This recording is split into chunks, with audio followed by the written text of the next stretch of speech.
Hello everyone, good morning, good afternoon, good evening sa inyong lahat. Sa video recording na ito, we'll discuss the basic earnings per share.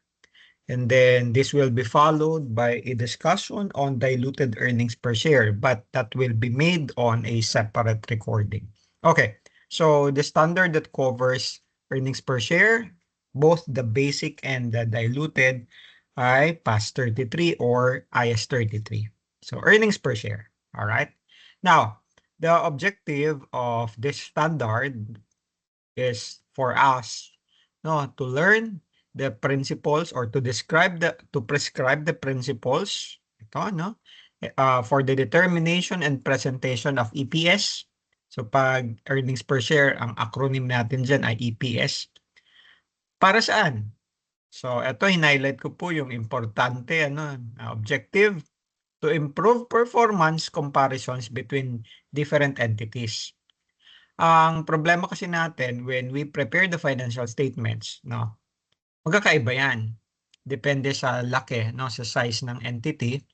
It's difficult, to compare multinational corporations, yung mga malalaking kumpanya, doon sa mga small and medium-sized entities because they are far from each other in terms of the size, So when we prepare the statement of your financial statements, it's difficult to compare the two. But if there is a common theme, a common measure, then somehow we'll be able to compare different entities within the same reporting period. And between different reporting periods. So either same tawag nito, in the same reporting period, same entity or different reporting periods, Okay?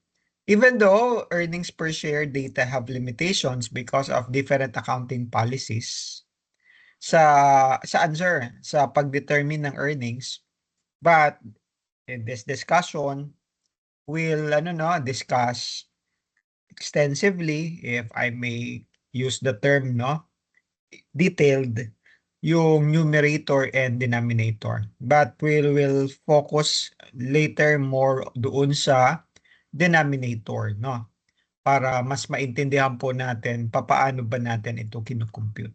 Okay? Now, pag sinabi po nating basic earnings per share, this will be computed by dividing. O, ayan na, meron na agad tayong formula. Ano po yung dinidivide natin, sir? Ito, dividing profit or loss, okay, your P&L, attributable to ordinary equity holders of the parent entity. At ito po yung tinatawag natin na numerator. Okay?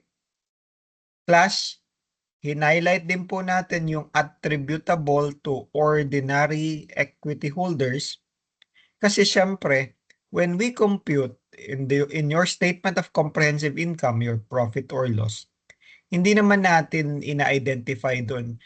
Ito bang P&L na ito pang ordinary shareholders, pang preference shareholders, kundi yung kabuuhan na profit or loss for the period. So without regards to the type of shareholders na meron sa company na yon. Okay, so but when we compute for the BEPS or the basic earnings per share, we are only computing that attributable to the ordinary shareholders. Okay? Again, this is your numerator. Now, ano yung ating denominator? So we will divide the profit or loss by the weighted average number of ordinary shares outstanding. And ang tawag po natin dito para matandaan ninyo, WANOSO, weighted average number of ordinary shares outstanding. Ayan. Anyway, meron tayong formula naman dyan, para mas matandaan po ninyo, andito siya sa baba. Okay? Ayan. Pero kung makikita po ninyo dito sa formula sa baba, meron po tayong clarification. While dito sa taas, we refer to the profit or loss as your numerator and the wanoso as your denominator. But you will see here that the profit is considered already after tax. So yun na po yung profit after deducting your income tax expense.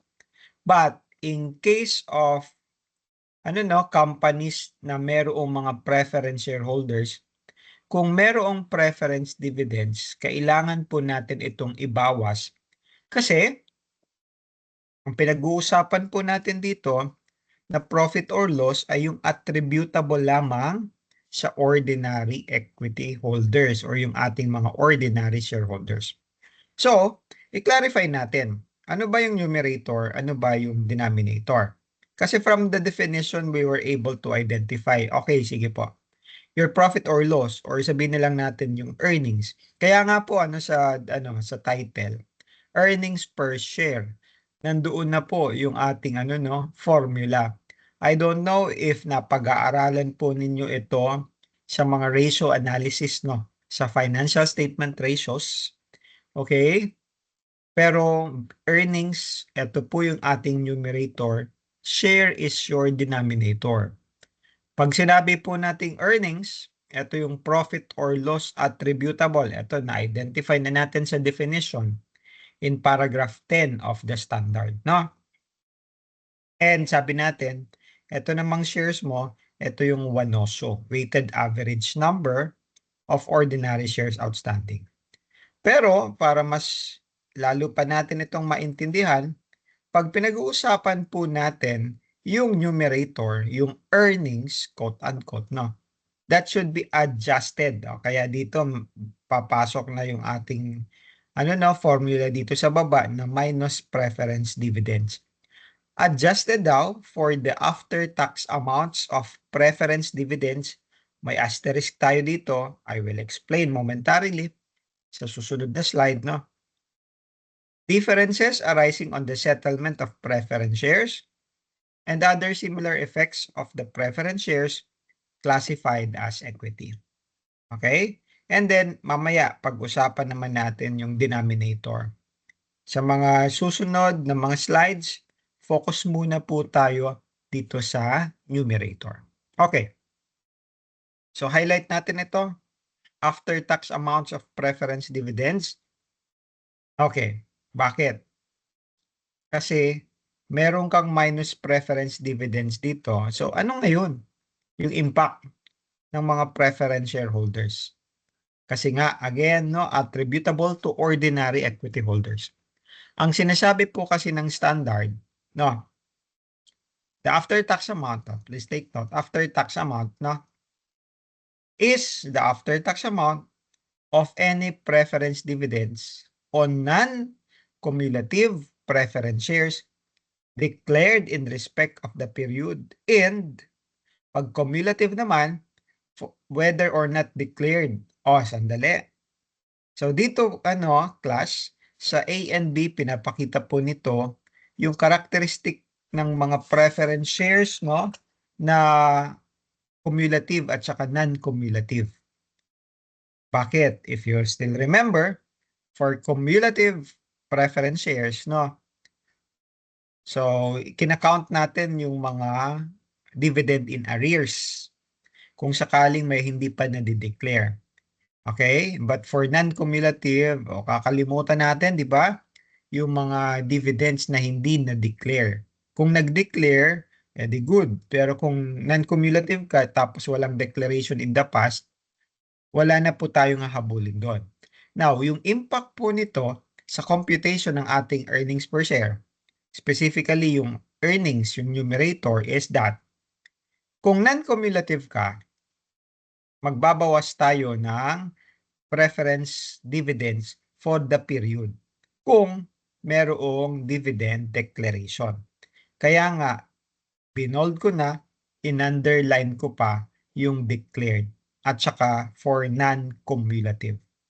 Ulitin ko, ang pinupunto po nitong letter A, kung merong kang dividend declaration, okay, kakount natin yung for the period. Okay? In respect of the period. But if there is no declaration, tapos non-cumulative ka, wala po tayong ibabawas. Okay? Samantala, pagdating po dito sa B, kung cumulative naman yung property ng ating preference shares, for the period, no, ibabawas natin whether or not mayroong dividend declaration. So kung nag-declare, edi good. Pero isa lang ha, for the period lang yan ha. Pero kung hindi ka nag-declare, but that is a cumulative preference share, magbawas ka pa rin for the period kung magkano yung dividend, no, na entitled si cumulative preference shares. Kasi sabi dito, whether or not merong dividend declaration, cumulative yan, bawasan mo. So, ibabawas natin yun dito. Intindihan po ba? So, yun po, no? Yung ating earnings, specific dito no, sa after-tax amounts of preference dividends. Okay, so tignan natin itong illustration, basic computation muna tayo. So, compute daw natin yung BEPS if meron siyang 200,000 ordinary shares outstanding in the last 2 years, no? Just to simplify, the last 2 years. So, eto na yung ating weighted average. Pero class ha, kung magkaiba yung beginning at saka yung end dahil weighted average, no? So, simple averaging natin yan. 200 plus, kunwari 250. Divided by 2. That is your weighted average. Pero dito, for the last 2 years, so we assume that this is already an average. Now, sometimes the problem doesn't provide other information about the previous year, yung ordinary share outstanding. So we can assume that that amount is already weighted average. Wala namang dividend declared. So, klaro po tayo dito. At saka kung meron kang 10 million na profit, di 10 million divided by 200,000, di ganun lang po kadali. No, we have 50 peso dividend, dividend tuloy. Basic earnings per share. Okay? Now, so paki-double check po, no? Asan yung aking calculator? But anyway, hopefully tama naman yung ating dyan, computation. Now, what if? Dagdagan natin ng konting yan. Challenge na. No? Hindi naman mahirap. Now, what if daw? Anong what if natin? What if si ABC Company, meron din siyang 20,000 cumulative preference shares. Okay? At meron siyang 5% dividend rate based on its 100 peso par value. Walang na-declare during the current year. I-compute natin yung basic earnings per share. Dito, cumulative preference shares. So, ano yung natutunan natin sa previous slide? Whether or not declared, no dividends were declared Okay? Magbabawas ka pa rin ng 1 year for the period. So, paano yan? 5% yung dividend rate natin based doon sa 100 peso par value. So, meron tayong 5 peso dividend per share. Meron kang 20,000. So, magkano yon? 5 peso times 20,000, 100,000 yung ibabawas natin. Saan? Sa profit. So, dito we assume that the profit is already after tax. 10 million minus 100,000, that is 9.9 million. Divided by 200,000 shares. So, your basic earnings per share is 49.50. Okay? So, I hope klaro po tayo dyan. Okay? So, ayan, Now, proceed po tayo sa another illustration. To emphasize, put more emphasis doon sa earnings. Kasi yung dalawang unang illustration natin, simple illustration, focuses on the computation na mismo ng basic earnings per share. Madali na lang yun, basta't alam natin yung numerator at alam natin yung denominator. Pero, himayin natin ng konti yung numerator. With this illustration 2A. So during 2025, ABC Company had the following two classes of share capital: issued and outstanding. So 200,000 yung ordinary shares mo, yun yung mas relevant, di ba? Now, but you also have preference share capital. So whether or not may ibabawas tayo will depend on the information that will be provided to us. Now, ABC's net profit for the period daw, ayan, no, ay 1.8 million. Okay? And its income tax rate for the year was 25%. In the computation of basic earnings per share, ano daw yung amount na gagamitin natin as earnings, which is the numerator. Okay? So, how do we solve this? Is it how much? 1.8 million? Or babawasan pa ba natin ang tax rate? So, dito, no, ang sagot is, we'll just simply pick this up. May emphasis points ako dito. Point of discussion, no? Yung 25% tax rate, while nakasama na po dito, we ignore this, hindi na po natin ito babawasan. Kasi, we assume that the net profit is already profit after tax. Sa mga discussions, no, even yung mga sa basic accounting, yung mga net profit na pinag-uusapan doon, that the assumption is already after tax na. Unless sinasabi explicitly, klaro po sa problem, sinasabi profit before tax, o di bawasan mo. Okay? Now, may na-mention din about preference share capital. Sir, ano ba to? Cumulative ba to or non-cumulative? So, to answer, we will proceed with caution. So, ano yung proceed with caution? Conservative tayo. We assume that the preference share capital is non-cumulative. Yung property nito. So, we have to wait, no, for a dividend declaration bago tayo magbawas. So, dito, 1.8 mismo yung ating numerator. Wala tayong ibabawas na tax, wala tayong ibabawas na preference dividend kahit na meron kang preference shares. Okay? So I hope this is clear. Next, 2B. Now, the same scenario. Pero what if the preference shares are cumulative? Kailangan nating magbawas sa 1.8 million ng 1-year dividend. So basta nakalagay dito, cumulative, hindi na natin kailangan maghanap, no, declared po ba yan, sir, or hindi. Kasi whether declared or not, kailangan natin kumuha ng 1 taon. So, anong gagawin natin? Kung meron kang 12% na dividend rate, times 100 peso par, so 12 peso ang dividend per share natin, times 2,000. Ayan, ibawas natin yan doon sa 1.8 million. So, 200. Okay? Oh, yes. So, 200,000 times, 12%.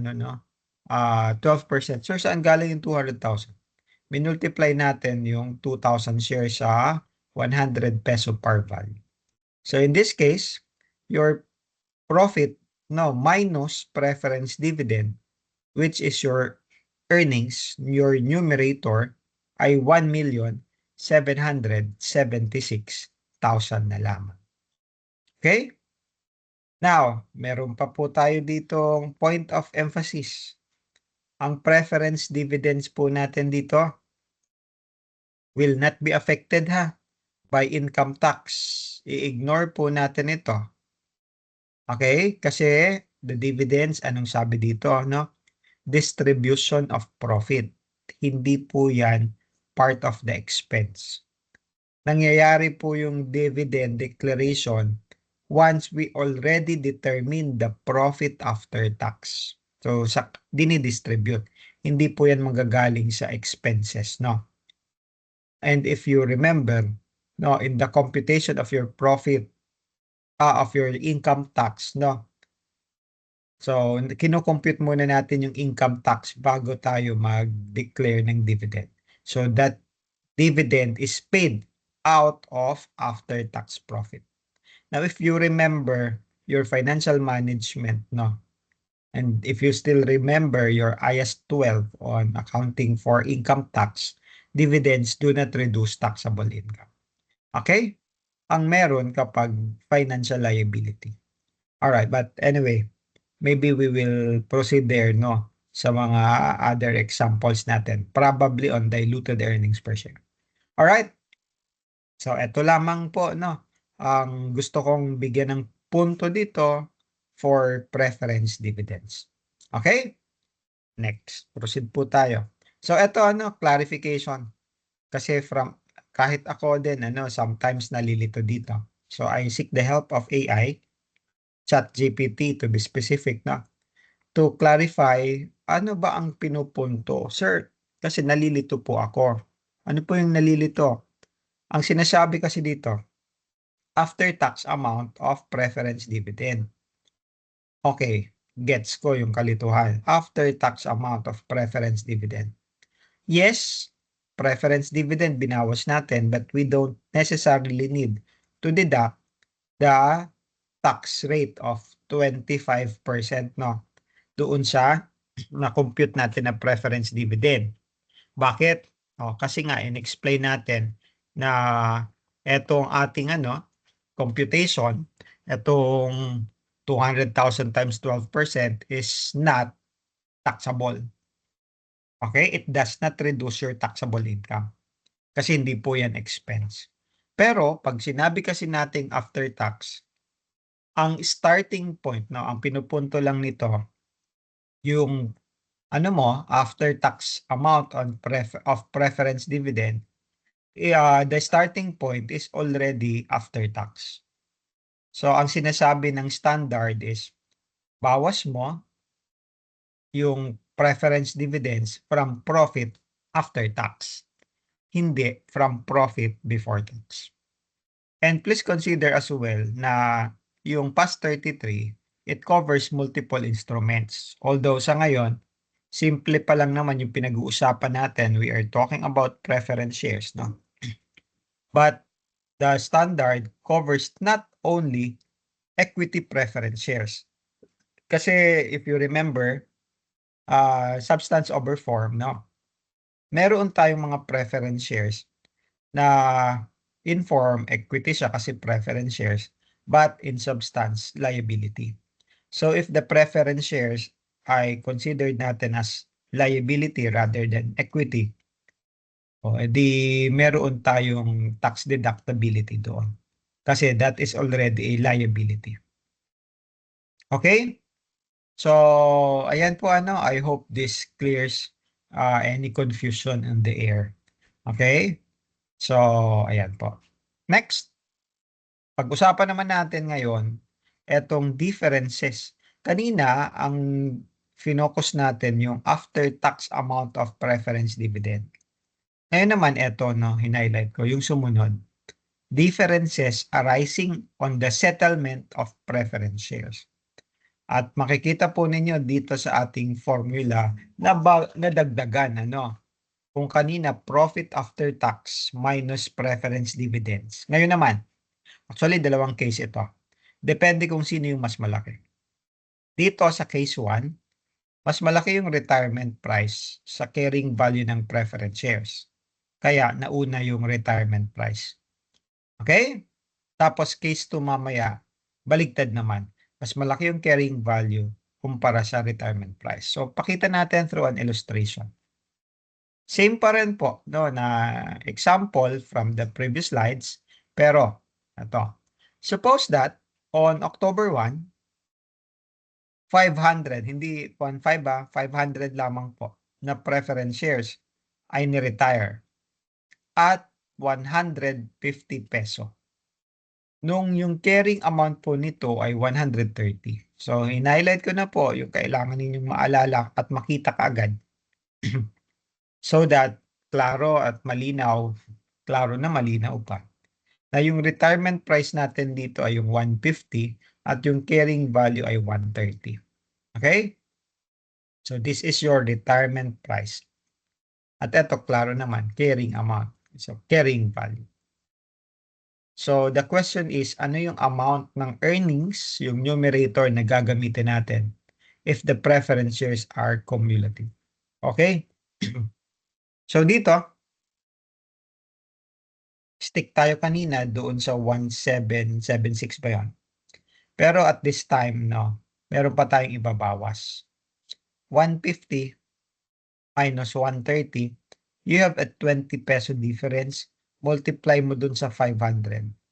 So 20 times 500, 10,000 pa ang nabawas. Kaya ngayon, yung numerator mo will become 1,766. Okay? 1,000. So the 10,000 additional deduction represents additional distribution daw. Okay, to preference shareholders, reducing earnings attributable to ordinary shareholders. Kasi nga, mayroon tayong retirement ng preference. Okay? So, ayan ha. I hope clear po tayo dito. Ito naman yung case number 2. Mas malaki naman yung carrying value ng preference share. Binaligtad lang natin. Kung kanina, retirement price yung nasa una, ngayon naman, carrying value naman yung nasa unahan. At binaligtad din po natin yung yung sign. Actually, pwede naman sana, no, yung minus retirement price pero magiging 130 minus 150. So magne-negative. Pakita ko ha. In this case, binaligtad natin. Okay? So actually, no, kung susundan niyo yung kanina, minus 20, di ba? Times 100. Kasi 130 minus 150, magiging negative yun, di ba? Eh kung negative to, tapos negative pa to, edi magiging positive kasi double negative. Pero, sa libro ninyo, no, ginanito na lang. Plus, pero make sure na carrying value dito at saka retirement price. It has the same effect. Okay? So ngayon, magiging 1,786,000. And that increase represents again, that does not go to profit or loss, but increases the ordinary shareholders' residual interest. So dito class, hindi ko na nalagyan ng related journal entry, but when there is a retirement of shares, preference shares, wala naman tayong gain or loss in the computation. Okay? All right. So that is your emphasis on difference on settlement, no? Okay. Now, let me just pause. Let's i-cut ko lang muna itong video presentation na ito so that the focus is only on the earnings. Okay? And the next video lecture, pag-usapan naman natin yung denominator. Okay? So, let me know kung may mga katanungan. You can comment in the comment section. Alright, so maraming salamat. I will now stop the recording. I will also stop sharing this.